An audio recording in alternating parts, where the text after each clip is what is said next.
very good morning to you. Thank you so much for keeping it Y254. Welcome to another edition of Hello Day. My name is Shiko Kaitani, taking over from Kala Mi Val Hilda Wadidi, and of course my main man, Mr. Barry Moses himself. That SMS number is 22162 if you want to interact with us every single morning, and of course we do appreciate your feedback. If you do want to get in touch with us on social media, well, karibu sana. We are YM254 TV on Instagram as well as Facebook, and of course we are definitely Y254 channel on Twitter. Now today on Hello Day, of course we do focus on health and of course wellness, and today we are going to be focusing on men's health. I'll be telling you a little bit about that in just a second, but for now we would like to first introduce to you our very first episode of Family Matters, where we tackle some of your questions concerning family and relationships. Here is Bishop Dan Migosi on Family Matters.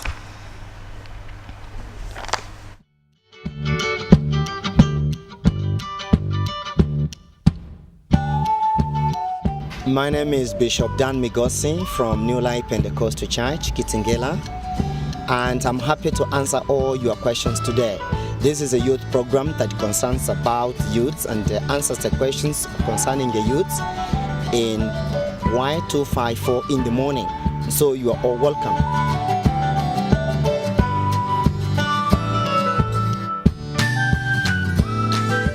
Hi everyone, my name is Kyoko, and this is my question to the Bishop. This issue, which is of a very great concern to the youths today, whereby you are a grown-up who can make his or her own decisions, but the parents still want to take control of you. They want to decide things for you. They want you to get into a particular job, and they are even pressuring you on particular matters like marriage. They want you to marry at a particular time when maybe you are not ready financially and mentally. How am I supposed to deal with that as a grown-up youth?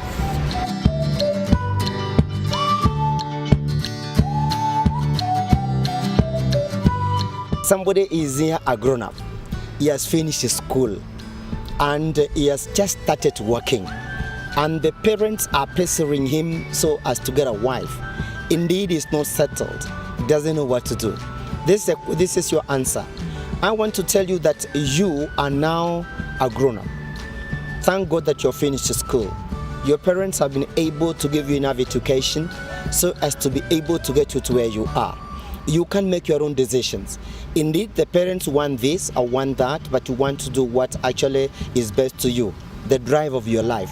The best thing for you is to take your own responsibility of your life. Go do your things alone. Do what's best for you, what you like doing, what you've always liked doing. You don't have to take 100% of what your parents tell you to do. As much as we know that the Bible says definitely that children, you must obey your parents. There has to be a limit. There are things and choices that come with parents that can help. But also, we have very many questions that do come or demands from the parents which can never work with you. You need to make your independent decisions. You need to open your eyes wide. You need to decide what's best for you and best for your future.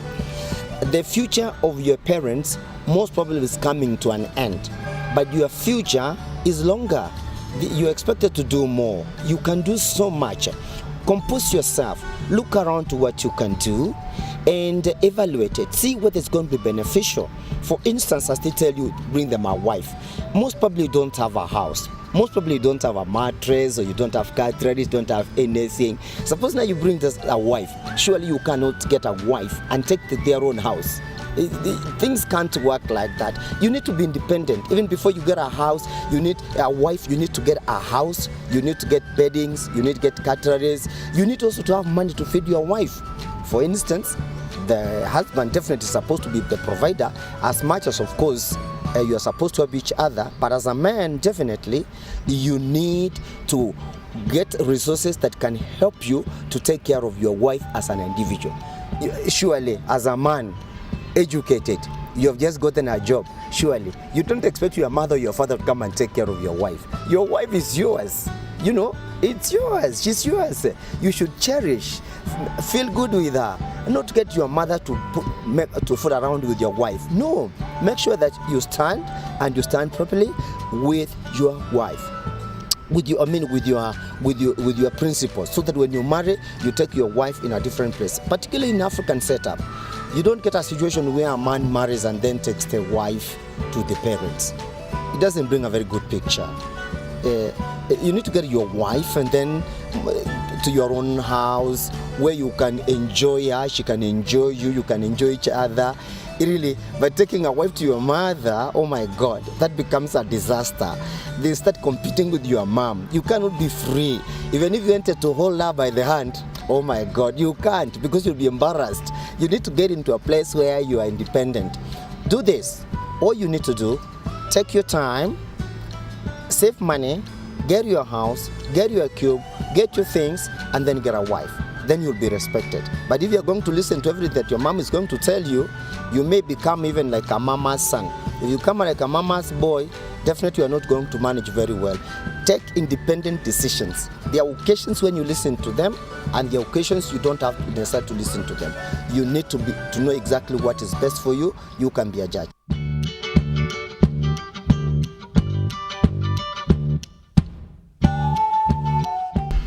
It's been a pleasure answering your questions and interacting with you. You can ask as many questions as you can, and I believe that you're going to send as many questions as you can. Till then, thank you. Keep on watching Y in the Morning.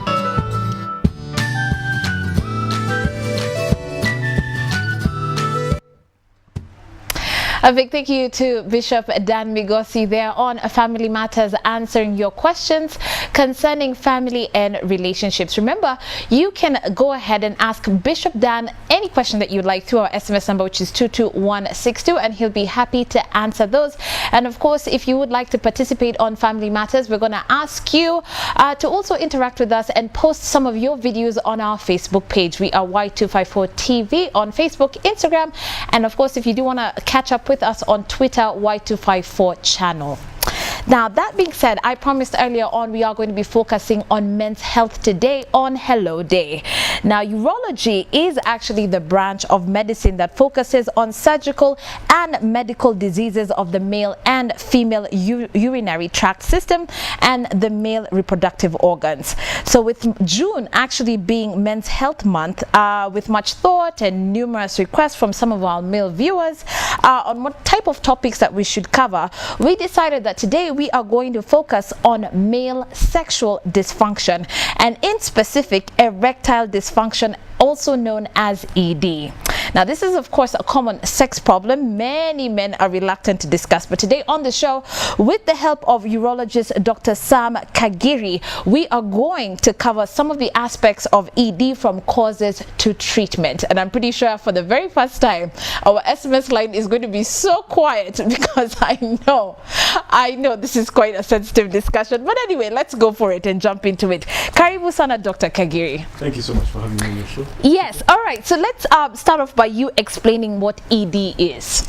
ED, in general medical terms, is the inability to either attain or sustain an erection that provides a fulfilling sexual performance. Okay, okay.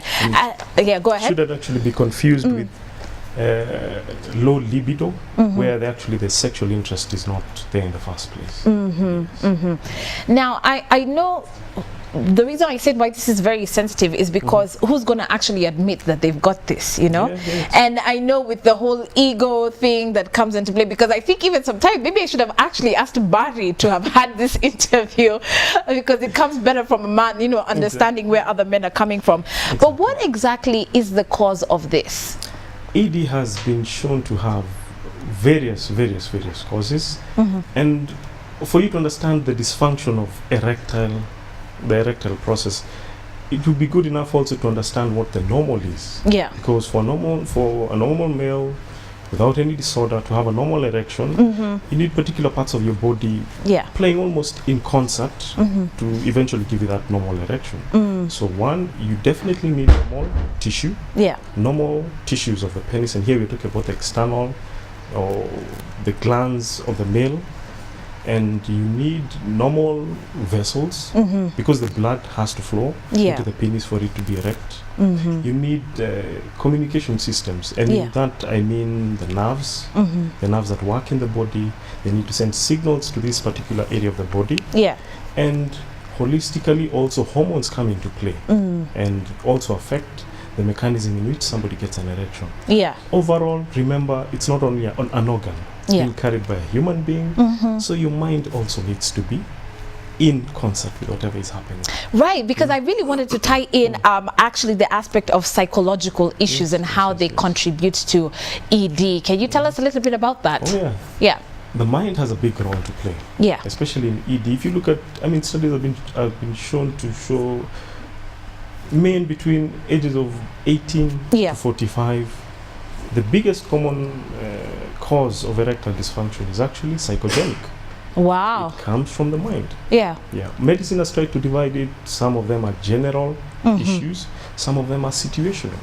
So the mind comes into a big role. Because remember, even as you're going into a sexual encounter with a partner, it comes from the mind first. Okay? Some people even have spontaneous erections just from fantasy. All comes from the mind. Some people remember songs, some people see something, and that's where you see the aspect of pornography flourishing, because all this relates to the mind and eventually ends up having becoming an erection. I know this may sound like a very PG rated type of discussion, but it's a very common issue that we had talked about, and especially for people probably between the demographic that we're dealing with, 15 to 35, it could be something that they would keep to themselves and wouldn't even actually, speak of it. But I have had urologists talk about how more and more young people are suffering from a lot of male sexual dysfunction simply because of lifestyle. Yes, true. How does lifestyle contribute to ED?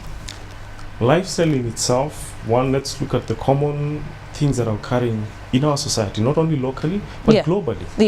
This bracket of men are actually the ones who are adventurous in exploring recreational drugs. We're talking about alcohol, we're talking about marijuana, cocaine, smoking cigarettes, and all these come to affect the male organ. They affect the mind, they affect the vessels, they affect the nerves. As recent as yesterday, there was a UN report showing the increase of recreational substance use locally, and actually a similar NACADA report showed the same. And not only with the recreational issues, you find lifestyle issues in terms of the diet, in terms of just the weight that one has. Is one exercising enough? Is one eating the right kind of stuff? Because we see some cases of, if you end up having excessive weight in terms of BMI, your body mass index, you carry more weight than you should, and this tends to affect the internal organs of the body. Actually, urology in terms of erectile dysfunction is comparable to the heart in terms of cardiac issues. When you do have problems with your heart and cholesterol and your weight, studies have been shown that actually erectile dysfunction can be a signal to other deeper problems. Problems involved with the heart, problems involved with other organs in the body. Okay. Remember that SMS number is 22162. Please begin your text message with YM254 and tell us where you're watching from, in the event that you probably do have any question for Dr. Sam Kagiri today concerning male sexual dysfunction. And yes, we are focusing on erectile dysfunction. Now, Dr. when patients actually confide to you as a specialist, how does this condition affect them? Because you're a man, you understand where males are coming from. When they come to you and they tell you, by the way, you know what, I'm having an issue, can you explain to us what it feels like for them? First of all, for men, it often takes a bit of time for them to gain the courage and come and see you. For medical practitioners, it might be easier. They come see you and they tell you, Daktari, hii equipment yangu ni kama nafanya kazi. Is that what they call it, hii equipment? They'll give it all sorts of names. But you get to understand the direction in which they're flowing. And there are barriers in which we prevent as medical professionals. You want them to be in a free environment. You want them to be somewhere where they feel safe. The non-judgmental attitude, you want them to feel you understand the situation that they are going through. And it affects them in various ways. The quality of life, first of all, is greatly affected because, remember, erection is a relational issue. Yeah. You have a partner and you're interacting with them.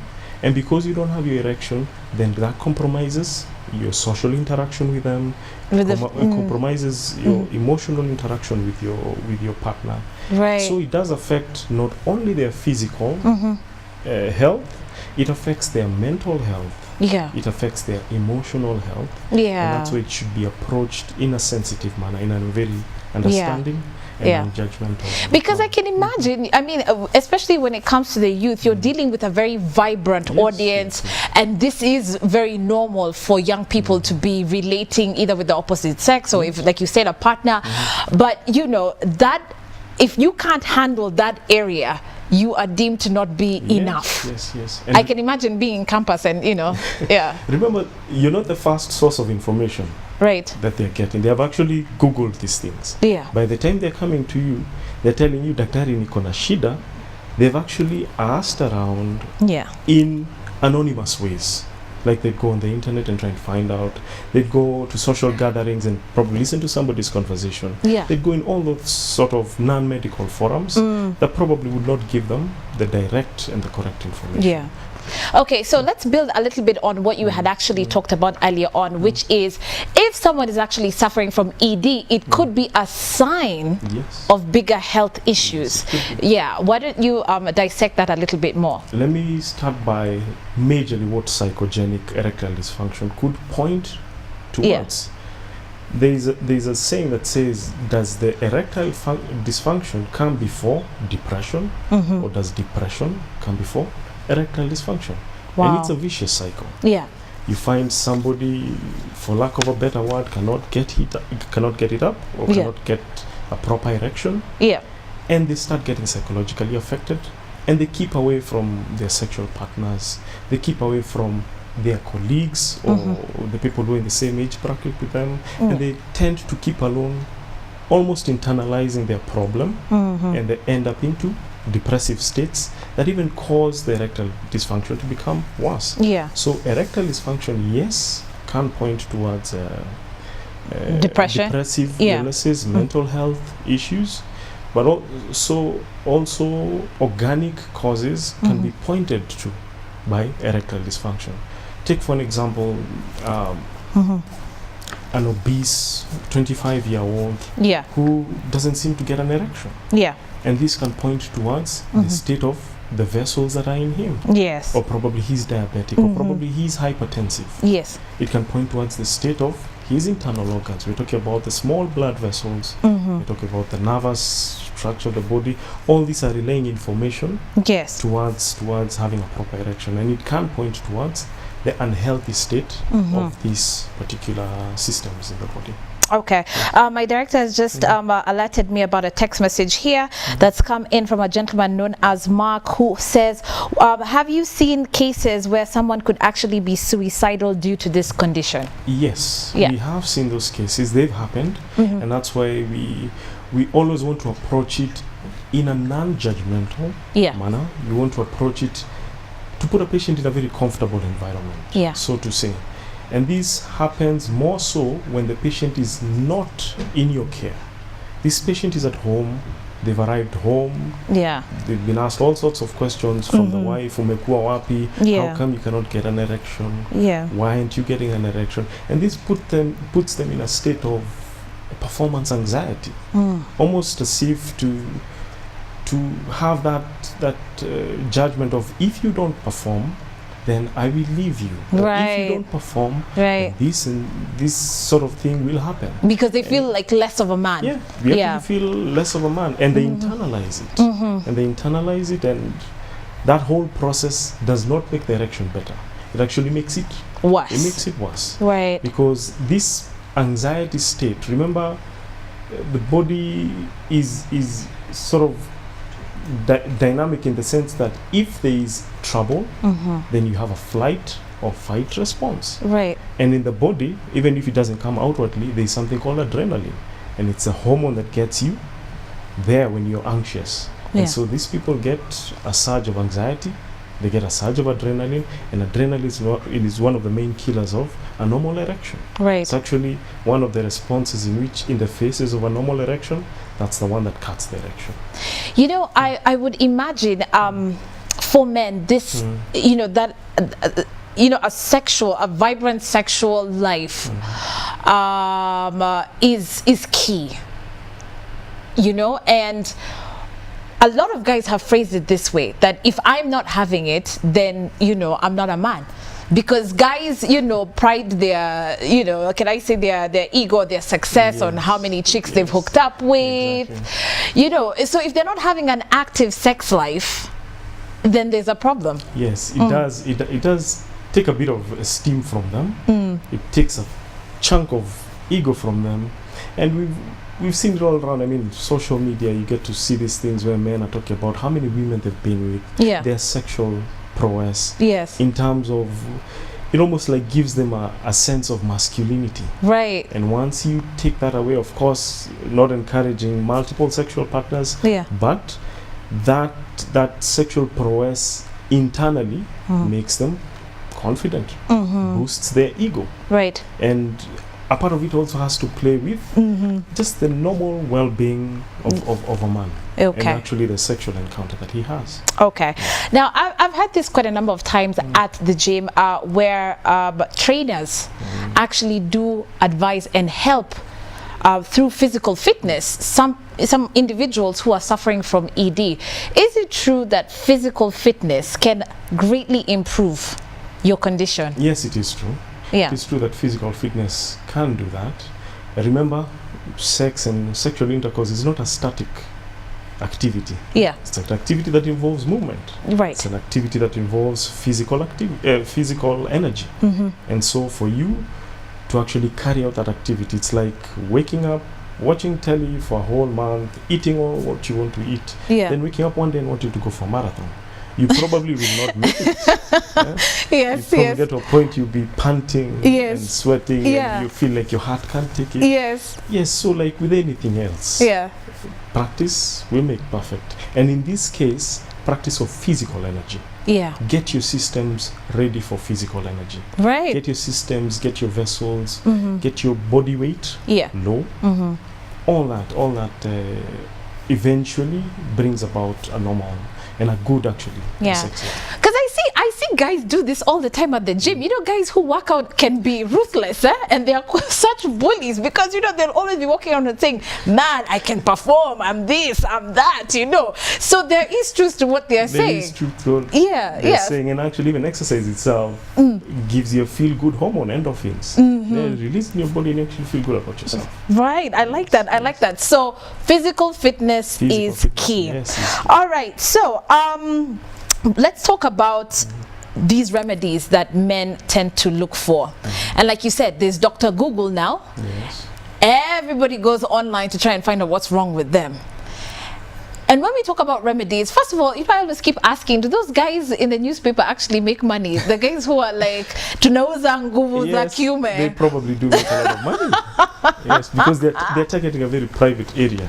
They're targeting an area that people don't commonly talk about, and they're promising heaven. They're promising heaven. And what do you think about those? Because I mean, you see them all the time in the classifieds in the newspaper, where you know they're like, hey, if we need, you know, nguvu za kiume, to now, you know, doctors do so and so, call this number, you know. They're there. And maneno ya mapenzi, nguvu za kiume, lost love, manpower. Oh my God, it's crazy. Yeah, there are all those things that are seen. Yes. And my calculated guess would be yes, they do make money. Because they are targeting a very sensitive area of a man's life. Vulnerability. Yes. Nobody wants to go and say they cannot get it up. And that's why they're in those dailies, and they give numbers, and they tell you can text, or they give you a certain location. Right. But often what we see is the outcome of them is not sustained, because the process in which they're managing the patient is not guided by evidence. Okay. Yeah, it's almost like a magic pill concept. You come, take it at a particular hour, utakuwa sawa. But over the years, even growing up, there are countless of men who have sworn by Viagra. Well, yes. Remember also Viagra was not initially designed to be for erectile dysfunction. What was it This for? is a drug that is used in pulmonary issues, lung issues. And as one of the side effects, it was shown to sort of improve the erection of men. Oh. And subsequently, other drugs have been designed with very similar structure to perform the same function without adverse or many adverse side effects, without a lot of toxicity to the human body. Yes. So you would not advise it? I would not advise a magic pill approach. Like we said, erectile dysfunction is not a single cause. Actually, it's not caused by one single thing. Yeah. It is multifactorial. In most cases, it is multifactorial. And not only is it multifactorial, at times it is not a disease. It is a symptom to another deeper problem Yeah. that could be pointed towards cardiac health, could be pointed towards just overall well-being, mental well-being, health. Yeah. Yes. Okay. All right. Betty says, how can I go about convincing my man to actually get help? Because I seem to have noticed that his equipment, she's used your word, his equipment isn't at par. That's the word that she used. Okay. Remember, this is not a porn discussion. Guys, let's focus. Huh? Okay. All right. This is an important This is discussion. an important It's an discussion. important I'm sure you get this a lot. Like, what? How can you be discussing? You know, such things. We are used to it because that's our area of specialty. Yes. This is a critical area of a man's life. Yes. And society has cultured us in a way to hide Yes. the genitals, to not talk about sex, to not do all that. So we get to see these things Yeah. when the equipment is beginning to be used.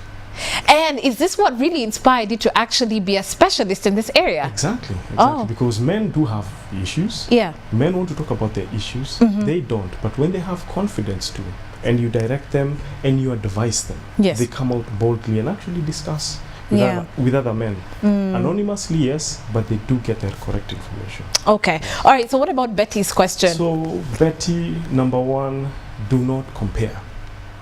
Be empathetic. Don't compare. Tell him don't go to the point of telling him your erection is not as good.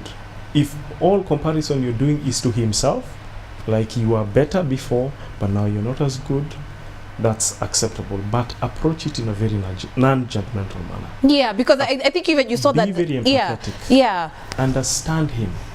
Remember also, erectile dysfunction, like we said, is psychogenic. It's not only from the man. It can actually also be triggered by the lady herself. Yes, if you're standing, you're in an enclosed space with your partner or your sexual partner, and she tells you, hey, you can't get it up, and she tells you, wewe ni mwanaume wa aina gani, that will definitely get to your Yeah. erectile functionality. It will actually get it down. Yeah. It actually make you now get into an anxious state, Right. an anxiety state, and it just makes the process worse and worse. And I think before we got on air, you knew this was one of the key questions that I wanted to ask you about women's role in helping their partners who are suffering from ED. Yes. And I like what you said, don't compare. So our words and what we say. Words are very important. Okay. Yes, All right. Continue. I'm liking this. Ladies, I hope you're taking notes, huh? The words are things you give and you can never take them back. Right. And once they're absorbed and they're digested in a man's mind, depending on what was said, then the outcome is erectile dysfunction. Right. At times the outcome can also be another sexual disorder. We've seen cases of premature ejaculation, Right. the so-called 1 minute man kind of situations. So be very empathetic. Approach it almost as if you're approaching an emotional child, to say. Almost as if you're approaching somebody who's not as skilled, because remember, it's partner based. Yeah. He has an issue, you've recognized it, but it's relational. Yeah, you're in a social kind of relation. Yeah. Yeah, you're in an understanding kind of relation. And most of all, of course, approach the healthcare provider to direct you in the right way. Don't go Google it up.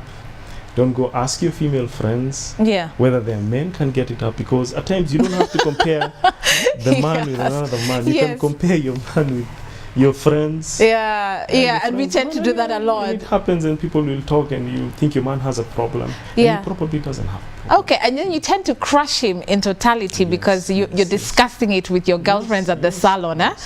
Okay, so, but here, what Betty's really trying to say is, how do I get him to move from that point to the specialist? Because that seems to be her biggest challenge. And how do I just tell him, babe, you need help? You need help. Yeah. Well, it would be good to approach it in this kind of way. Go for a family health checkup. Oh, I like that. Okay. Yeah, decide on this month, hey, we'll go for a women's checkup. Yeah. And next month we'll go for a man's checkup. And when you're actually going for the checkup, you don't need to leave him to enter the office alone. Enter with him and ask the doctor whether there are any other ways that you can improve your sexual health or your general health. And most of all, because remember, we have to define what the erectile dysfunction is.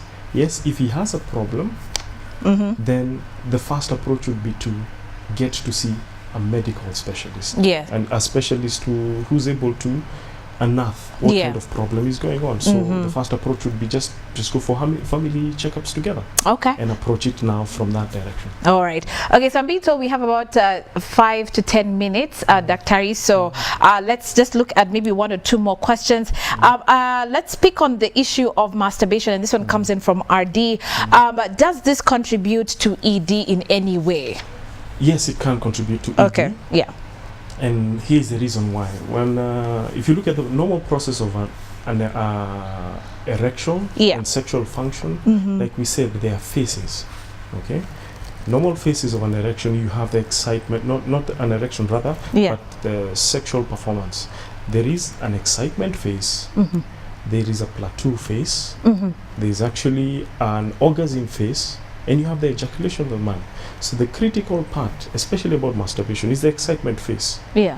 The senses that you have. I mean, God created us with a lot of senses. What you see, what you hear, what you smell, what you taste, and what you think about.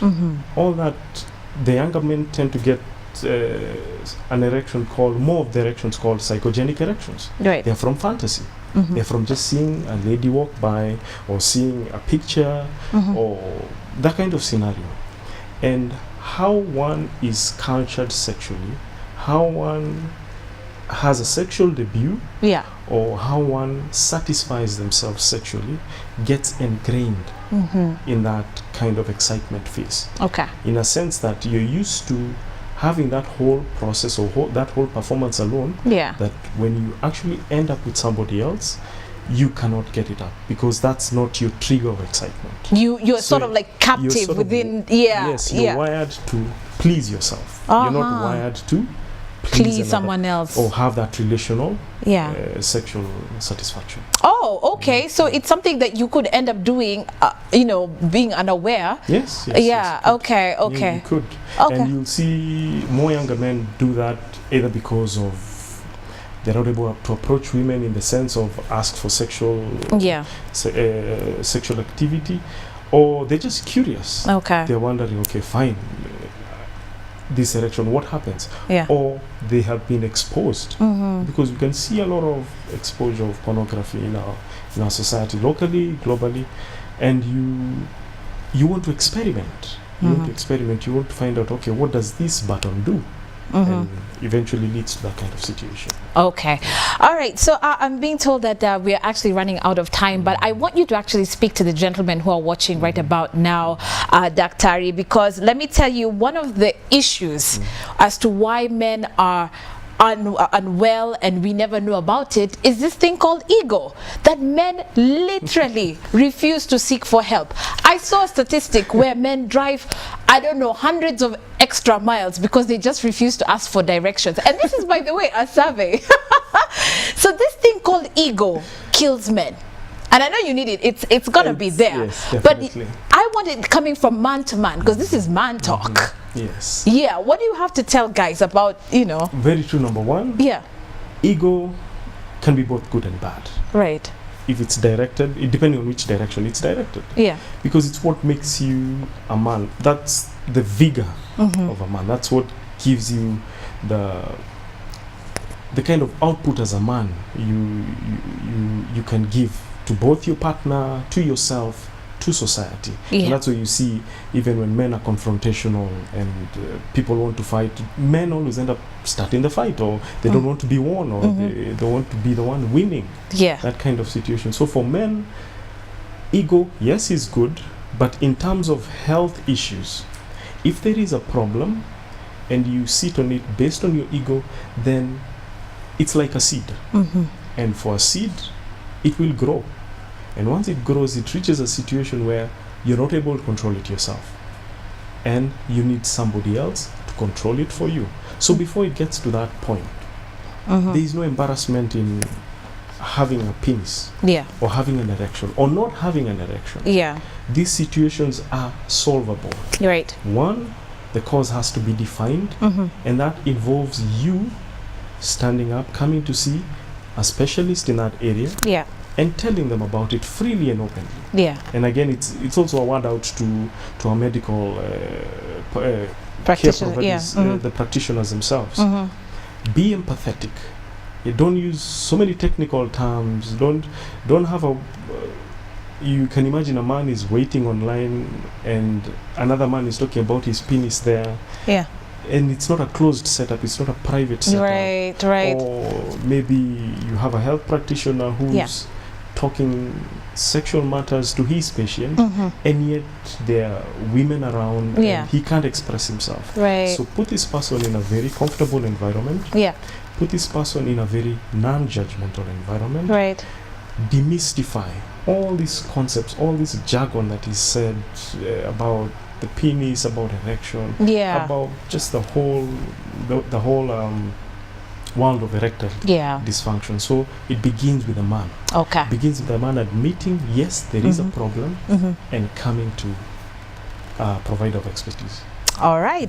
Thank you so much for that. Oh my gosh, you have been so helpful. I really appreciate you coming on Y254 and discussing such a sensitive topic. And I'm sure there is a guy out there watching and say, you know what? Thank you to Dr. Kagiri for that. Okay. Thank you so much. All right, so we sure hope that you have learned something today. I like what Dr. said earlier on. If you want to get it up, well, you need to get up and be active.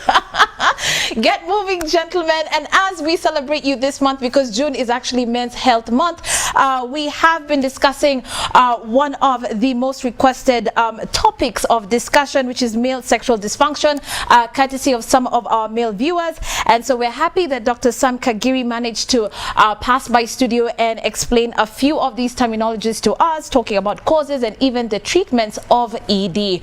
Be sure to text us on 22162 if you would like to actually receive Dr. Kagiri's contacts, or you can actually inbox me on Facebook. I am Shiko Kaitani, which is SHIKO KAITTANY, and we'll be sure to send you Dr. Kagiri's contacts. On behalf of everyone right here at Y in the Morning, we want to say a big thank you. Tomorrow is Thursday. You know what we do. It is Reggae Thursday, of course, led by the one and only Call Me Val. Be sure to tune in from 7 a.m. Have a lovely day.